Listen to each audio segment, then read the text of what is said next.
কোন প্রসঙ্গে ছিলাম বলুন দেখি, কে মনোযোগ সহকারে শুনছেন? কোন প্রসঙ্গ থেকে আমরা শ্রবণ করছি? একাদশী ব্রতের কথা। কৃষ্ণ স্টুডিও চ্যানেলে আপনাকে স্বাগতম।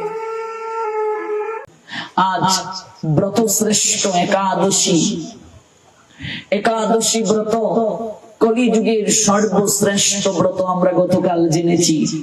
আরো জেনেছি এই তিথিতে যদি কেউ পাপ কার্য করে, এই পাপের কোন প্রায়শ্চিত্তের বিধান নাই। No expiation, no excuse, only punishment if you violate rule of regulation all power supreme being. একাদশী ভগবানের একটি রূপ হচ্ছে একাদশী। ভগবান নারী রূপে আবির্ভূত হয়েছিলেন মুর নামক অসুরকে বধ করার জন্য। এই মুরা নামক অসুর শিবের বরে বলিয়ান হয়ে স্বর্গমর্ত পাতালকে সে অধিকার প্রাপ্ত করেছিল। দেবাদিদেব মহাদেব শিব, সেই শিব ঠাকুর তাকে বর দিয়েছিলেন, একমাত্র নারীর হাতেই তোমার মৃত্যু হবে, আর কারো হাতে তোমার মৃত্যু হবে না। দেবাদিদেব মহাদেব অল্পতেই তুষ্ট হয়ে যান, তাকে আশুতোষ বলা হয়। অনেক অসুরেরা তাকে সন্তুষ্ট করে তার নিকট থেকে বর আদায় করে নিয়েছে, এমন অনেক বর আদায় করে নিয়েছে যে বরগুলো প্রদান করে মহাদেব পর্যন্ত বিপদে পড়ে গেছে। এরকমও আছে শাস্ত্রে। যেমন একটা অসুরের নাম ভস্মাসুর, সে মহাদেবের আরাধনা করে তাকে সন্তুষ্ট করলো। মহাদেব তাকে দর্শন দিয়ে বললেন, কি চাও তুমি? বলছেন, হে প্রভু, তুমি আমায় এই বর দাও, আমি যার মস্তকে হাত রাখবো সে যেন ভস্ম হয়ে যায়। মহাদেব বললেন, তথাস্তু। এবার সেই অসুর বলছে, আমি তোমার মাথায় হাত দিয়ে দেখি বর ঠিক আছে কিনা। এবার মহাদেব দৌড়তে শুরু করলেন। দেখুন তো, বর দিয়ে নিজেই বিপদে পড়ে গেছেন। এবার অসুর পিছনে পিছনে দৌড়ে বলছে, হে মহাদেব, তুমি দৌড়াচ্ছ কেন? তুমি না বলেছিলে যার মাথায় হাত রাখবো সে ভস্ম হবে? এই বর কার্যকরী হয় কিনা আমি তোমার মাথায় হাত রেখে দেখতে চাই। তুমি দৌড়াচ্ছ, তার মানে এই বরের মাঝে ভেজাল আছে। এই বর হয়তো ঠিকভাবে তুমি আমায় দাওনি। মহাদেব দৌড়াচ্ছে। ভগবান শ্রীহরি তখন এক মোহিনী রূপ ধারণ করে, অপূর্ব সুন্দরী রমণীর রূপ ধারণ করে অসুরের সম্মুখে আবির্ভূত হলেন। আর মায়ায় মোহিত করে বললেন, হে অসুর, হ্যাঁ তুমি এত বোকা, আমি জানতাম তুমি খুব বুদ্ধিমান, কিন্তু তোমার মতো বোকা তো জগতে কেউ নেই। আমি বোকা, কেউ তো বলিনি, আর তুমি বলছো? হ্যাঁ। আরে মহাদেব তোমায় বর দিয়েছেন, এই বর কার্যকরী হচ্ছে কিনা সেটা জানার জন্য মহাদেবের পিছনে দৌড়াতে হয়। বলছে, দেখো না, সে আমায় বর দিয়েছে, এবার আমি তার মাথায় হাত রেখে পরীক্ষা করতে চাইছি, সে দৌড়াচ্ছে, এজন্যই তো বলছি তুমি বোকা। তার মাথায় হাত রেখে পরীক্ষা কেন করতে হয়? তুমি তো তোমার মাথাতে হাত রেখেই পরীক্ষা করতে পারো। এজন্য ভগবান মেয়েদেরকে এত মায়া দিয়ে সৃষ্টি করেছেন যে কেউ মেয়ের কাছে আসলে বশীভূত হবেই হবে। তাকে এত গুণ, এত মায়া, এত মমতা দিয়ে জগতে সৃষ্টি করেছেন। তাই সাধক সর্বদা নারীর ঊর্ধ্বে থাকে। সাধক যারা, ভক্ত যারা, বৈষ্ণব যারা, তারা নারী থেকে অনেক দূরে থাকে। কারণ যে কোনো মুহূর্তেই মায়ায় গ্রাস করে তার সাধন ভজন সব গোল্লায় যাবে। এত বড় অসুর, তাকে পর্যন্ত সে মোহিত করে ফেললো, জ্ঞান লুপ্ত করে ফেলেছে। সে বলছে, তুমি তো তোমার মাথায় হাত রেখেই দেখতে পারো বর ঠিক আছে কিনা। অসুর বলছে, ঠিকই তো, আমি কেন অযথা মহাদেবের পিছনে দৌড়ে সময় নষ্ট করলাম? আমি তো আমার মাথায় হাত রেখেই পরীক্ষা করতে পারি। কিন্তু ভুলে গেছে তার মাথায় হাত রাখলে সে যে বলো হরি হরি বল হবে। এবার ওই অসুর যখন নিজের মাথায় হাত রাখলো, বলো হরি, শেষ। মহাদেব এত করুণাময়, বিচার করেন না এই জন্য তার নাম নীলকণ্ঠ। নীলকণ্ঠ কেন? বিচার না করে বিষ গ্রহণ করে ফেললেন। সমুদ্র মন্থনের সময় কেউ বিষ নিতে রাজি হলো না, সবাই বিচার করছে, কিন্তু তিনি বিচার করেননি, বিষ নিলেন জগতের কল্যাণে। এই কণ্ঠটা বিষময় হয়ে গেল, এই জন্য নীলকণ্ঠ তার নাম। তার নাম ভোলানাথ, তিনি ভুলেবালা, খুব সহজ সরল, খুব কৃপাময় তিনি। আজকাল কিছু মূর্খের দল এই মহাদেবের নামে গাঁজা খায়, মহাদেবের চরিত্রে কালিমা লেপন করে বলে এটা প্রসাদ, মহাদেবের প্রসাদ নাকি গাঁজা। কোন শাস্ত্রে দেখাতে পারবে মহাদেব গাঁজা খেয়েছেন? কোন শাস্ত্রে নেই, শিব পুরাণে পর্যন্ত নাই, কোন পুরাণে নাই মহাদেবের গাঁজা খাওয়ার কথা। কিন্তু কুলাঙ্গারের দল গাঁজা খেয়ে মহাদেবের নামে কলঙ্ক দেয়। এই সকল আসরিক প্রবৃত্তি সম্পন্ন লোকদেরকে মহাদেব অন্তিমে ত্রিশূল দ্বারা কঠিন শাস্তি প্রদান করবে।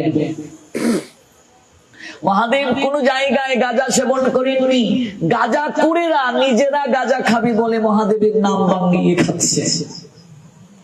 যারা বলে এটা মহাদেবের প্রসাদ তাই তারা খায়, ওদের কাছে আমার প্রশ্ন, তাহলে মহাদেব তো বিষও খেয়েছিলেন, বিষটাও তো প্রসাদ ছিল, তাহলে তুমি এত বড় মহাদেবের ভক্ত, একটু বিষ খাও দেখি তোমার কত ক্ষমতা।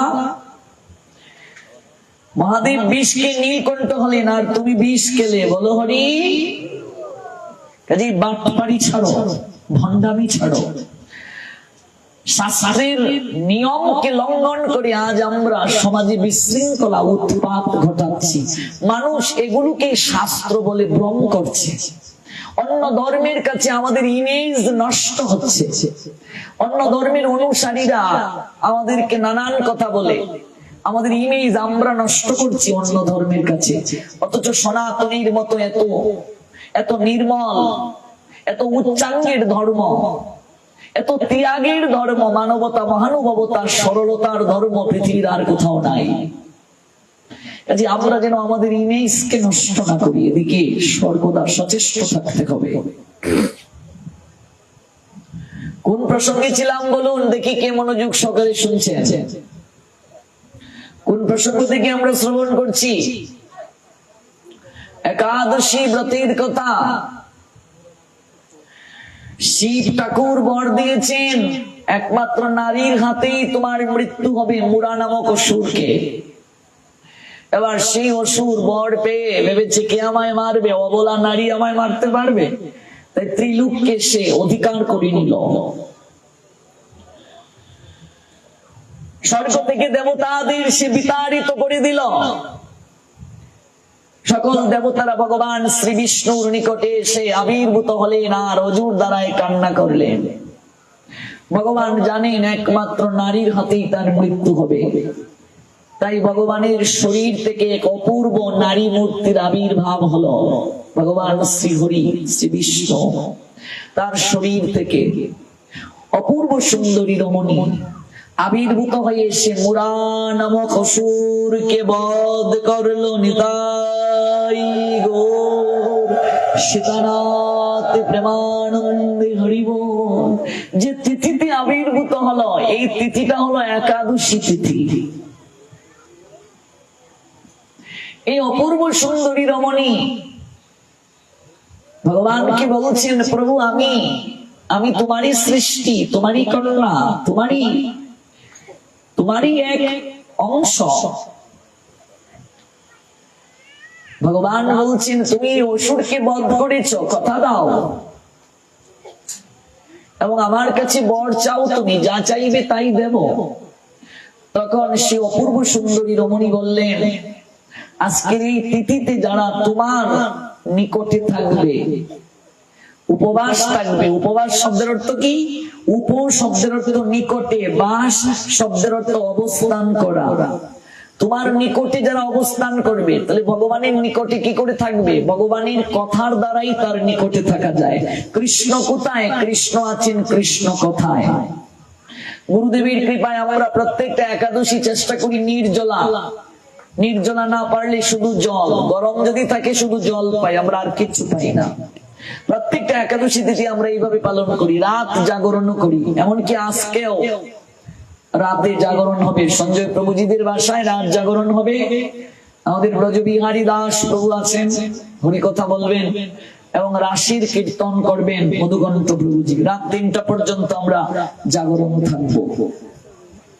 এখানে প্রবচন শেষের পর কিছুটা সময় আপনাদের বিশ্রাম দেয়া হবে, যারাই থাকবেন জাগরণে। আবার আপনারা সবাই 12:30 1টার দিকে আশেপাশের যারা সবাই চলে আসবেন। একটা রাত ভগবানকে দিন আমাদের সঙ্গে, দেখবেন জীবনটা ধন্য হয়ে যাবে। চিত্রগুপ্তের খাতায় লেখা হয়ে যাবে, চিত্রগুপ্তের খাতায় রাত জাগরণের মহিমা আমরা জানবো। প্রভুকে বললেন, আজকের এই তিথিতে যারা তোমার নিকটে অবস্থান করবে, কথা দাও তুমি অন্তিমে তাদেরকে তোমার চরণ দান করবে। ভগবান বললেন, তথাস্তু। আজকের এই তিথিতে যারা ভগবানের গুণকীর্তন করে ভগবানের নিকটে অবস্থান করবে, ভগবান প্রতিজ্ঞা করেছেন অন্তিমে অবশ্যই, অতি অবশ্যই, আবার বলছেন অতি অবশ্যই সে ভগবান গোবিন্দের চরণ প্রাপ্ত হবে। তাতে কোনো সন্দেহ নাই। কঠিন পাপীও তার পাপকে স্খলন করতে পারবে এই একাদশী ব্রত পালন করে, রাত জাগরণ করে। একাদশীর আবির্ভাবটা হলো কি করে? ভগবান পাপ পুরুষ সৃষ্টি করলেন যারা পাপী, যারা পাপ কার্য করবে তাদেরকে শাস্তি দেওয়ার জন্য। কিন্তু সেই পাপ পুরুষ থাকবে কোথায়? তার থাকার জায়গাটা কোথায়? পাপ পুরুষ প্রণতি দিয়ে বলছে, প্রভু গো, তুমি যে আমায় সৃষ্টি করলে, যারা তোমার আইনকে মানবে না আমি তাদের শাস্তি দেব, কিন্তু আমি থাকবো কোথায় প্রভু? ভগবান তখন বললেন, তুমি ধান, গম, ভুট্টা, জব, তেল, এই 5 জাতীয় রবি শস্যের মাঝে আশ্রয় করবে একাদশী তিথিতে। তো একাদশীটা আসলো থেকে? ভগবান একবার জমালয়ে গিয়েছিলেন, সেখানে গিয়ে পাপীদের দুর্দশা দেখে ভগবান করুণায় বিগলিত হয়ে গেলেন। ভগবান বললেন, ওরা আমারই সৃষ্টি, আমারই সন্তান, কিন্তু আজ পাপ কার্য করে এত শাস্তি পাচ্ছে ওরা। তখন ভগবান সেখানে একাদশী রূপে আবির্ভূত হলেন আর বললেন, আজকের এই তিথিতে যারা আমার গুণকীর্তন করবে তারা কখনো যমদূতের দ্বারা পীড়িত হয়ে এই নরকে আসবে না। আর এই তিথিতে পাপ পুরুষ যারা শাস্তি দেবে ওদেরকে ধান, গম, ভুট্টা, জব, তেল, এই 5 জাতীয় রবি শস্যের মাঝে আশ্রয় দিলেন। বিষয়টি পরিষ্কার হয়েছে? ভগবান জমালয়ে গিয়ে দুঃখ যন্ত্রণা পাপীদের দেখে তিনি একাদশী রূপে আবির্ভূত হলেন। আর এই তিথিতে পাপ পুরুষকে ধান, গম, ভুট্টা, জব, তেল, এই 5 জাতীয় রবি শস্যের মাঝে আশ্রয় দিলেন থাকতে। এই একাদশী তিথিতে যারা ধান থেকে যা যা হয়, গম থেকে যা যা হয়, ভুট্টা থেকে যা যা হয়, জব এবং তেল থেকে যা যা হয়, এগুলো যারা খাবে প্রত্যেক গ্রাসে গ্রাসে তারা পাপকে গ্রহণ করবে। আর তাদের শরীরে কঠিন কঠিন ব্যাধি হবে। পাপের কারণে শরীরে রোগ হয়, কঠিন কঠিন তাদের শরীরে ব্যাধি হবে। আজকে শরীরে শক্তি আছে মনে করছো, এগুলো কে শোনে? কিন্তু এইভাবে যৌবন থাকবে না সারা জীবন। এমন একদিন সময় আসবে তখন কেঁদেও পথ খুঁজে পাবো না আমরা, চোখের জলে বক্ষ ভেসে যাবে আমাদের। গতকাল জানলাম আমরা 8 বছর বয়স থেকে একাদশী ব্রত শুরু করতে হয়। শ্রীমান মহাপ্রভু তিনি নিজে বলছেন, নাম ভজন আর একাদশী ব্রত এক তত্ত্ব, নিত্য জানি হও তাতে রত।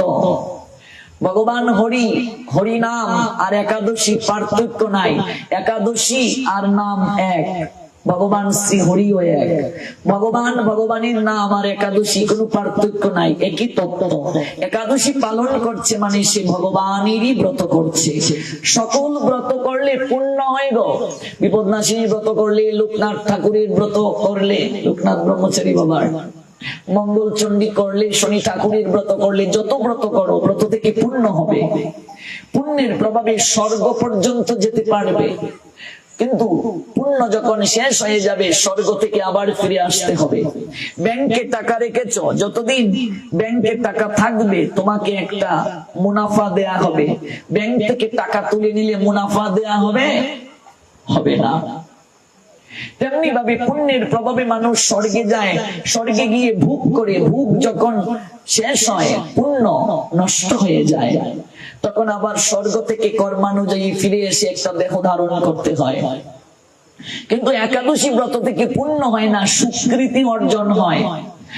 একাদশী হচ্ছে ভগবানের সন্তুষ্টি বিধানের জন্য ব্রত, আর এই ব্রতের প্রভাবে সুকৃতি হয়।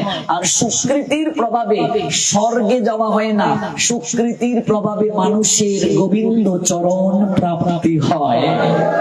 আর ভগবানের চরণ প্রাপ্তি হলে তাকে আর এই যন্ত্রণার কারাগারে ফিরে আসতে হয় না। এই জন্য একাদশী ব্রত সকল ব্রতের রাজা। তুমি যত ব্রত করো কলিযুগে, সকল ব্রতের রাজা হচ্ছে একাদশী। আচ্ছা, রাজা যদি কারো হয়ে যায়, রাজত্ব আপনা থেকে হয় কি হয় না?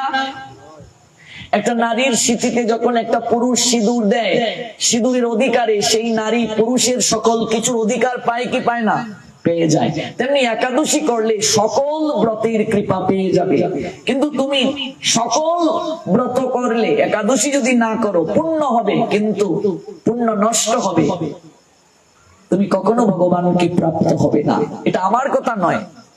মা কালী বলো, দুর্গা বলো, যত দেবতা বলো, কেউ তোমাকে মুক্তি দিতে পারবে না।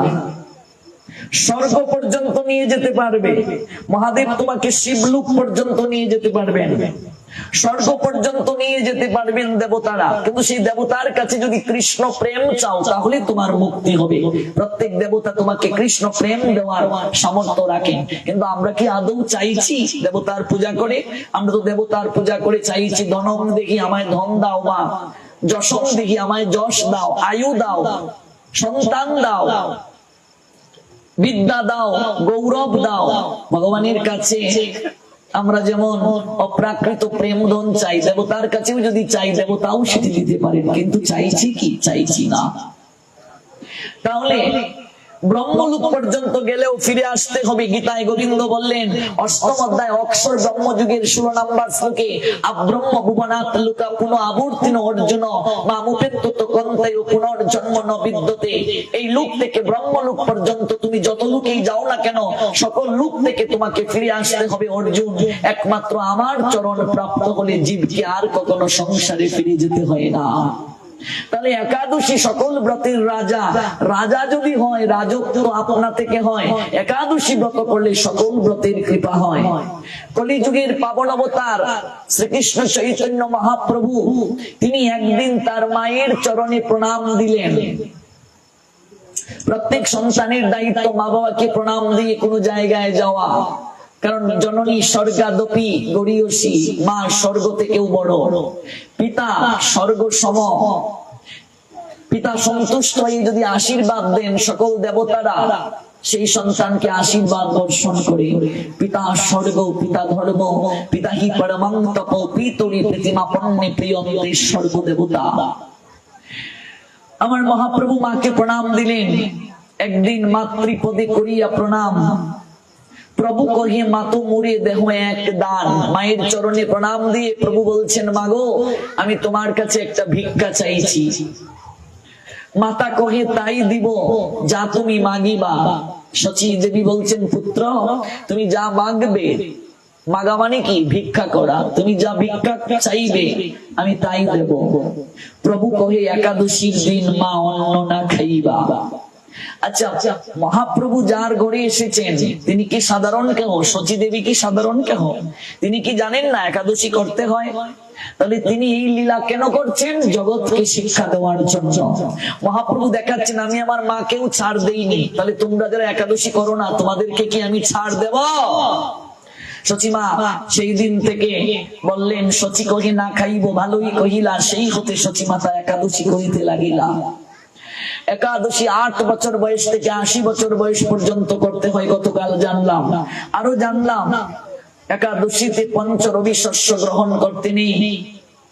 সব পাপের প্রায়শ্চিত্তের বিধান আছে। একাদশীতে পাপ করলে এই পাপের ক্ষমা নাই। মহাদেব দেবী দুর্গাকে বলছেন, যারা হরিবাসর তিথিতে ভোজন করে যমদূতগণ জমালয়ে নিয়ে গিয়ে মুখে অগ্নিবর্ণ তীক্ষ্ণ লৌহাস্ত্র নিক্ষেপ করে।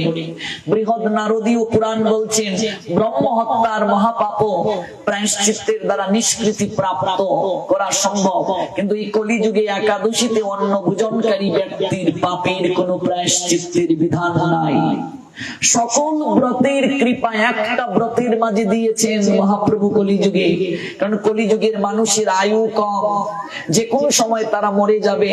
সত্য ত্রেতা দাপরের মতো তারা কঠিন ভজন করতে পারবে না। তাই মহাপ্রভু বললেন, একটা ব্রত পালন করেই তারা উদ্ধার প্রাপ্ত হবে, আর সেটি একাদশী ব্রত। এই ব্রত যদি কলিযুগের মানুষ পালন না করে, কস্মিন কালেও তাদের উদ্ধারের আর কোনো পথ নাই। এবার স্বয়ং বিচার করে সিদ্ধান্ত গ্রহণ করুন। গতকাল অনেককেই বলেছিলাম একাদশী করার জন্য, যে যারা শুরু করেননি আজ থেকে শুরু করুন। যারা শুরু করেছেন আমি অশেষ কৃতজ্ঞতা জ্ঞাপন করছি। যারা জানেননি এই তত্ত্ব কিংবা করেননি, আগামী একাদশী থেকে শুরু করুন। অনেক পাপ হয়ে গেছে বাবা, কদিন আর বাঁচবে? 50 যদি হয়ে যায় আর ঊর্ধ্বে 10-15 বছর বাঁচবে। 40 যদি হয়ে যায় ঊর্ধ্বে 20 বছর বাঁচবে। জীবনের অর্ধেকের বেশি সময় তো পার করেই দিলে, নিজের জন্য তো কিছুই করতে পারলে না। দায়িত্ব পালন করতে করতে কবে যে জীবনের বেলা পূর্ব গগন থেকে পশ্চিম গগনে চলে গেল বুঝতেই পারলে না।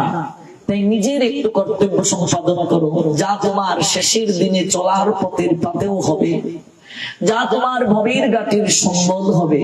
মনে রাখবে, পাড়ির সম্বল যদি না থাকে ওই ঘাটে গিয়ে বসে থাকতে হবে। আমি আগে এসে ঘাটে রইলাম বসে, সে যে পিছিয়ে এসে আগে গেল, আমি রইলাম বসে। হরিদিন তো গেল, সন্ধ্যা হলো, পার করো আমারে। তাই একাদশী ব্রত পালনের নিয়ম এবার জানো। আমাদের শাস্ত্রে কোথাও একাদশীতে কিছু খাওয়ার কথা লেখা নাই। সংসারী মানুষ মাসের মাঝে 2টা দিন প্রায়শ্চিত্ত করবে, 2 দিন, 15 দিনে 1 দিন আর 15 দিনে 1 দিন না খেয়ে, ভেতরে খাবার দাবার কিচ্ছু দেবে না। অসমর্থ বলে শুধু জল খাবে। একটু পরে পরেই জল খাও, যদি না পারো অসমর্থ হও, আর কিছু খেও না। জল যদি গ্রহণ করতে থাকো, জলকে বরুণ দেবতার দপ্তরের দায়িত্ব দেয়া হয়েছে।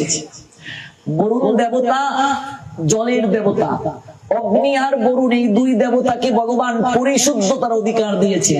জল আমাদের ভেতরকে কি করে? আমাদের ভেতরকে পরিষ্কার করে। মল আবর্জনাকে জলের মাধ্যমে পরিষ্কার করানো হয়। অগ্নি স্পর্শ করলে পবিত্র হয় শরীর। জল বহিরঙ্গটা ধুয়ে পরিষ্কার করে, ভেতরের আবর্জনাটা পরিষ্কার করে, কিন্তু হৃদয়কে জল পরিষ্কার করতে পারে না। হৃদয়কে হরিনাম দ্বারা পরিষ্কার করতে হয়। তাহলে এই যে আমরা প্রতিদিন খাবার খাচ্ছি, ডাক্তাররা কি বলে, মাঝে মাঝে পাকস্থলীতে খাবার দিও না, অন্তত মাসে 2-3টা দিন। পাকস্থলী এটাও তো একটা মেশিন। ফ্যান যদি সব সময় চলতে শুরু করে, ফ্যানের কয়েল নষ্ট হওয়ার সম্ভাবনা আছে কি নেই? সারাক্ষণ ফ্যান চালিয়ে দিয়েছো, 3 দিন 4 দিন 5 দিন চলতে থাকলো, 10 দিন চলতে থাকলো, একটু বন্ধ করলে না, নষ্ট হওয়ার সম্ভাবনা আছে কি নেই? লাইট সব সময় জ্বলছে, ফিউজ হওয়ার সম্ভাবনা আছে কি নেই? তেমনি ভাবে একটা মেশিন রেগুলার খাবার দিচ্ছ, ওরও তো একটা বিশ্রাম প্রয়োজন। তাই ডাক্তাররা বলে মাঝে মাঝে পাকস্থলীতে খাবার দিও না। পাকস্থলীতে খাবার না দিলে এটা অ্যাক্টিভ হবে, হজম করার জন্য, পরিপাক করার জন্য অ্যাক্টিভ থাকবে। শুধু জল দিতে থাকো, তাহলে ভেতরটা একদম পরিষ্কার হয়ে গেল। এই 24 ঘন্টা যদি পারো নির্জলা, না পারলে শুধু জল দাও, একটু পরে পরে জল দাও, আর কিছু দেবে না। খালি পেটে ফল খাওয়া উচিত নয়। খালি পেটে ফল খেলে অনেক রোগের ভাইরাস ব্যাকটেরিয়া ভেতরে ঢুকে। আমরা একাদশী করেও ফল খাচ্ছি, আবার শরীর খারাপ হচ্ছে, বলছি একাদশী করে আমার শরীর খারাপ, অ্যাসিডিটি হচ্ছে, এই হচ্ছে সেই হচ্ছে। তুমি খাচ্ছ কেন খালি পেটে ফল? খালি পেটে তো জল পেতে হয়। শুধু জলকে ব্রত করলে ব্রতের কৃপা পাওয়া যাবে। একটু পরে পরে জল খাও, কোনো সমস্যা নেই। জল খেলে ব্রত নষ্ট হয় না। জল হচ্ছে পান করা হয়, এটা ক্ষুধা নিবৃত্তি করে না, জল ক্ষুধাকে নিবৃত্তি করে না। জল খেয়ে একাদশী করলে একাদশীর কৃপা পাওয়া যাবে, একাদশীর রেজাল্ট পাওয়া যাবে। জল ব্যতীত আর কোনো কিছু খেয়ে একাদশী যদি করা হয়, একাদশীর যে কৃপা সেই সম্পূর্ণ কৃপা কেউ লাভ করতে পারবে না। জল ব্যতীত আর কোনো কিছু খেয়ে যদি কেউ একাদশী করে, একাদশীর রেজাল্ট সে সম্পূর্ণ পাবে না। ফলমূল সবজি খেয়ে একাদশী করলে একাদশীর কৃপা পাওয়া যাবে না। কারণ কি? কারণ পঞ্চ রবি শস্যের মাঝে পাপ থাকে, ওই পাপটা কেবল ভেতরে যাচ্ছে না, কিন্তু একাদশীর কৃপা হবে না। যারা কঠিন পরিশ্রম করে হাটে মাঠে কাজ করে, তাদের জন্য এই বিধান দেয়া হয়েছে, ওরা ফলমূল খেতে পারবে, সবজি খেতে পারবে। অসমর্থ ব্যক্তিদের জন্য শাস্ত্র বিধান দিয়েছেন। অপারগ ব্যক্তি, যাদের ঔষধ ছাড়া জীবন চলে না, এমন লোক আছে কি নেই যে প্রতিদিন ঔষধ খেতে হয়, তারা ফলমূল সবজি পেতে পারবে, কিন্তু তাদের একাদশীর কৃপা হবে না সম্পূর্ণ। কিন্তু আপনার বয়স বেশি হয়নি, আপনার শরীরে শক্তি আছে, আপনি কেন খাবেন? আমি যদি এখন সবজি খাই, আচ্ছা একদিন অসুস্থ, সেটা অন্য কথা, কিন্তু আমি যদি ফলমূল সবজি প্রত্যেকটা একাদশীতে গ্রহণ করি, তাহলে আমি ভগবানের কথাকে লঙ্ঘন করলাম, আমি অসমর্থ না হয়ে অসমর্থের ভান করলাম। ভগবান বলবেন আমি তোকে সারা জীবনের জন্যই অসমর্থ বানিয়ে দিচ্ছি। তাহলে একদিনে তো সম্ভব নয়, চেষ্টা করতে হবে। প্রথম একাদশীতে চেষ্টা করো দুপুর 12টা পর্যন্ত নির্জলা পারো কিনা। আর এখন যেহেতু অনেক গরম, এখন জল খেয়ে নাও। শীতের দিনে একেবারে জলবিহীন নির্জলা করবে, এখন শুধু জল খেয়ে নাও। 12টা পর্যন্ত যদি থাকতে পারো, শরীর যদি খারাপ লাগে 12টার পরে জল ফল খেয়ে নাও, সবজি খেয়ে নাও। পরের একাদশীতে চেষ্টা করো, আমি 12টা পর্যন্ত আগের একাদশীতে থেকেছি, দেখি এই একাদশীতে আমি বিকাল 3টা পর্যন্ত পারি কিনা। বিকাল 3টা পর্যন্ত থাকতে পারলে, শরীর খারাপ লাগলে খেয়ে নাও জল ফল। পরের একাদশীতে চেষ্টা করো আমি সন্ধ্যা 6টার পরে আরতি করে পাবো, আরতির পরে আমি প্রসাদ পাবো। মনে রাখবে, প্রসাদ যখন কাউকে বলবে নেয়ার জন্য, কি বলবে? প্রসাদ খাওয়া বলবে না প্রসাদ পাওয়া? প্রসাদ কখনো খাওয়া বলতে নেই, প্রসাদ চিন্ময় বস্তু। অনেকে বলে প্রসাদ খেয়ে যাব, তাহলে হবে না, প্রসাদ পাওয়া। সবজি যখন ভোগ রন্ধনের জন্য বটিকে নিয়ে বলবে, তখন সবজি কাটবো সেটা বলা যাবে না। সবজি হাটে নিয়ে যদি বলো এই সবজিটা কাটছি, তার ভগবানের সেবায় লাগবে না। বলতে হবে সবজি আমানি করা কিংবা বানানো। কেমন? কেউ যদি বলো একটু ফুলকপি আলুর ঝোল দাও, তাহলে আর সেটি প্রসাদ রইল না, রসা। এক একটা শব্দ কোন ক্ষেত্রে কোনটি ব্যবহার করতে হয়। ঝোল বললে পূর্ব স্মৃতি স্মরণ হবে, মাছের ঝোল। প্রসাদ গ্রহণ করতে গিয়ে যদি পূর্ব স্মৃতি স্মরণ হয়ে যায়, তাহলে সেটা আর প্রসাদ রইল না। কথা বুঝতে পেরেছ? সন্ধ্যা 6টার পরে যদি শরীর খারাপ লাগে, জল ফল সবজি পেয়ে নাও। এইভাবে অভ্যাস করতে থাকো। এরপরে একাদশীতে রাত 10টা পর্যন্ত দেখি পারি কিনা। এইভাবে অভ্যাস করতে করতে দেখবে শরীর হচ্ছে মহাশয়, যাহা সহাও তাহাই সয়। একদিন তুমি আমি সবাই নির্জলা একাদশী ব্রত পালন করতে পারবো। অভ্যাসের দ্বারা, আমি বলছি না যে ব্যক্তি কোনোদিনই ব্রত করেনি আগামী একাদশীতেই 24 ঘন্টা নির্জলা থাকো, আমি বলছি না, পরে আমাকে গালি দেবে। অভ্যাসের মাধ্যমে যাও, কিন্তু জল ফল সবজি না খাওয়ার চেষ্টা করো। জল ফল সবজি খেয়ে একাদশী করলে একাদশীর কৃপা হবে না। এবার যদি বলো আমি কঠিন কাজ করি, তুমি খেয়ে নাও, অন্তত কিছু না কিছু হলেও তো কৃপা পাবে। না করলে তো এই পাপের ক্ষমা নাই। মনে রাখবে, একাদশী আমি পালন করি, কিন্তু আমার স্বামীকে যদি রান্না করে দেই, সন্তানকে রান্না করে দেই, সেটা উচিত নয়। গ্রাণ অর্ধ ভোজন, তার ব্রত নষ্ট হবে। আজকাল দেখা যায় নিজে একাদশী করে কিন্তু স্বামীর জন্য রান্না করে দিতে হয়, সন্তানের জন্য রান্না করতে হয়। এটা আমাদের জীবনে সবচেয়ে বড় দুর্ভাগ্য। মুসলমানদের দিকে তাকাও, পরিবারের সবাই ওরা রোজা পালন করে, কারো জন্য আলাদা রান্না করে দিতে হয় না। আমাদের বাংলাদেশে সব দোকান বন্ধ রাখতে হয়, বাধ্য হয়ে কেউ যদি দোকান খুলে তাকে মাইর দেওয়া শুরু করবে রোজা মাসে। তারা ধর্ম প্রতিপালনে কতটা সেনসিটিভ। আর আমরা দিন দিন হিন্দুদের এমন একটা অবস্থা, দুর্গতি যাচ্ছে। আজকাল বড় বড় সেলিব্রিটিরা, রাজনৈতিক নেতা নেত্রীরা পর্যন্ত টকশোতে গিয়ে বলে, দুর্গা পূজায় যদি কেউ বলে আমি গোমাংস রন্ধন করতে, আমি রন্ধন করব, ছাটা মারি ওদের কপালে আমি। আজকে এই সেকুলারবাদী হিন্দুদের জন্য আজকে আমাদের এমন অবস্থা, দুর্দৈব অবস্থা। নাস্তিকদের থেকেও সেকুলাররা সবচেয়ে খারাপ, মনে রাখবে, নাস্তিক থেকেও সেকুলাররা খারাপ। আজকে ধর্মকে 12টা বাজিয়ে দিচ্ছি আমরা। আমরা যারা ধর্মগুরু আছি, ধর্ম প্রচারক আছি, আমরা জানি আমরা কত কষ্ট করে একটা মানুষকে ভক্তির পথে আনয়ন করি। একটা সন্তানকে জন্ম দিয়ে লালন পালন করি, বড় করতে যতটা কষ্ট হয়, একজনকে ভক্ত করাও সন্তানের মতো, তাকে জন্ম দিয়ে লালন পালন করার মতো। এজন্য চক্ষু দান দিল যে জন্মে জন্মে প্রভু সে দিব্য জ্ঞান হৃদে প্রকাশিত। আপনার চক্ষু যে দান করে দিল, চৈতন্য যে প্রদান করে দিল, সে সাধারণ কেহ নয়, সে আপনার জন্মে জন্মে প্রভু। কখনো তাকে অমর্যাদা করা উচিত নয়।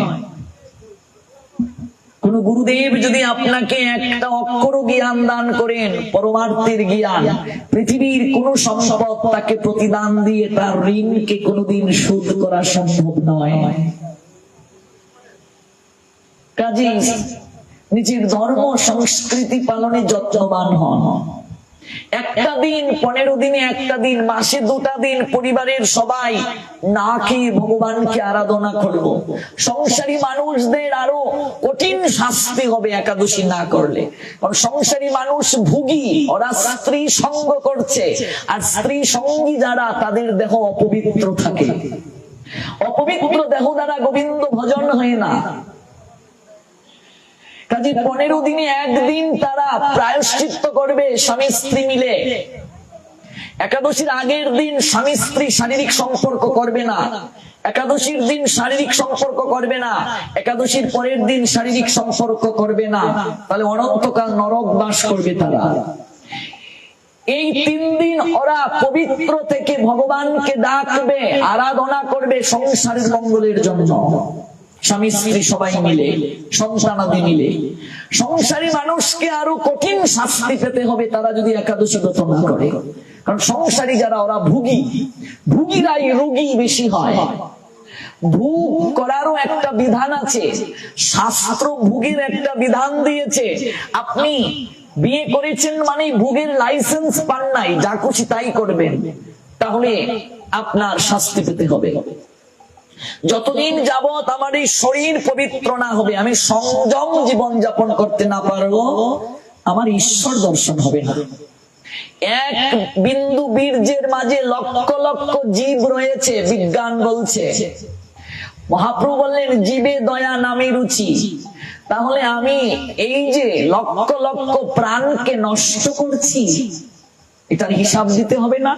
শাস্ত্র বলছে সন্তান ধারণের জন্য যতটা বীর্য ব্যয় করা প্রয়োজন, সেটি ব্যয় করলে সেটা পাপ নয়, অধর্ম নয়। কিন্তু নিজের ইন্দ্রিয় তৃপ্তির জন্য যারা বীর্য ব্যয় করছে, ওরা শাস্তি পাবে। এত সহজ নয়। তাহলে আমি সংসারে যে এত ভোগ করছি, আমি যদি ভজন না করি, তাহলে আমার এই পাপ স্খলন হবে কি করে? আমি যদি ভজন না করি, আমার পাপ নিষ্কৃতি হবে কি করে? বিশেষ বিশেষ স্থিতিগুলো এজন্যই সংযম থাকতে হয়। একাদশীর আগের দিন, একাদশীর দিন, একাদশীর পরের দিন শারীরিক সংযম, আহার সংযম, এই 3 দিন। মাসে একাদশী কয়টা?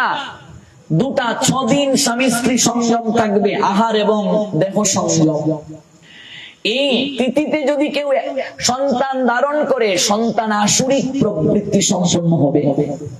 অমাবস্যা পূর্ণিমায় স্বামী স্ত্রী সন্তান ধারণ করবে না, শারীরিক সম্পর্ক করবে না, তাহলে 6-2-8 দিন বৃহস্পতিবার রবিবারে শারীরিক সংযম থাকবে, নতুবা লক্ষ্মী হারা হবে। বৃহস্পতিবারে, রবিবারে গীতার জন্মবার, পৃথিবীর জন্মবার, রবিবারে স্বামী স্ত্রী সংযম থাকবে। মাসে রবিবার 4টা, বৃহস্পতিবার 4টা, 8টা, 8-8-16 আর সংক্রান্তি একদিন। এই 17 দিন এক মাসের মাঝে, ভালো করে জেনে যাও, 30 দিনের মাঝে 17 দিন শারীরিক সম্পর্ক করা যাবে না। এগুলো লজ্জা নয়, হাসির কিছু নয়। জানি না বলে আজ সংসারে আমার দুর্গতি, জানি না বলে আজ আমার সন্তান হাবাগুবা হয়েছে, জানি না বলে আমার সন্তান অসভ্য দুশ্চরিত্রের হয়েছে, জানি না বলে আমার সন্তান রাস্তায় কাপড় টানে, চরিত্র খারাপ হয়েছে, জানি না বলে আমার সন্তান ল্যাংড়া আতুর হয়েছে, মেধা হয় নাই, প্রজ্ঞা হয় নাই। আমি তিথি মানি নাই, নক্ষত্র দিন ক্ষণ দেখে সন্তান ধারণ করি নাই। সন্তান ধারণের ক্ষেত্রে তিথি নক্ষত্র দিন ক্ষণ বার দেখতে হবে। বিবাহের সময় যেমন লগ্ন দেখতে হয়, তিথি দেখতে হয়, সন্তান ধারণের ক্ষেত্রেও সেগুলো করতে হয়। সন্তান পেটে থাকাকালীন অবস্থায় যে মা শাস্ত্র অনুধান করবে, হরি কথা শ্রবণ করবে, সাধু সঙ্গ করবে, ভগবানের গুণ কীর্তন করবে, সন্তান অটোমেটিক মায়ের পেট থেকে ভক্ত হয়ে বের হবে। সেই সন্তান মেধা হবে, প্রজ্ঞা হবে তার।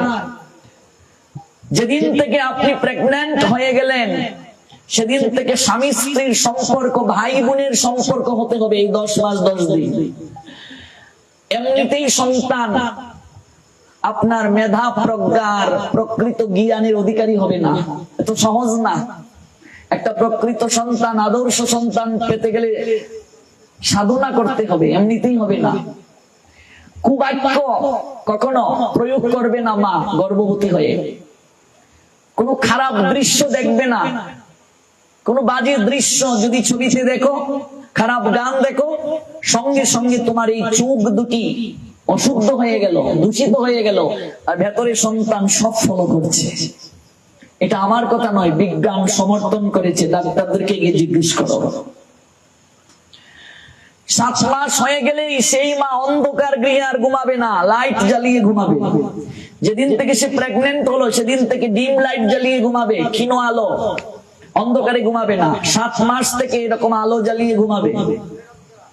কুচিন্তা কুবাক্য কখনো প্রয়োগ করবে না। 10 মাস 10 দিন যত বেশি সাধনা করবে, সেই সন্তান মানুষের মতো মানুষ হবে, মেধা হবে তার, সুশ্রী হবে, প্রজ্ঞাবান হবে।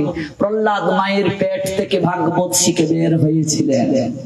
হিরণ্যকশিপু তো অসুর, অসুরীর বীর যে প্রহ্লাদের জন্ম, তাহলে প্রহ্লাদে তো ওর ভক্ত কি করে হলেন? একমাত্র মায়ের কারণে। তার মা প্রহ্লাদকে গর্ভে রেখে দেবর্ষি নারদের আশ্রমে ভাগবত শ্রবণ করেছিলেন। আমাদের সমাজে কিছু মূর্খ শাশুড়ি আছে, গর্ভবতী বউদেরকে, বৌমাদেরকে ভগবানের সেবা দিতে দেয় না, বলে এই গর্ভবতী কাউকে প্রণাম দেবে না, ঠাকুরের সেবা দেবে না।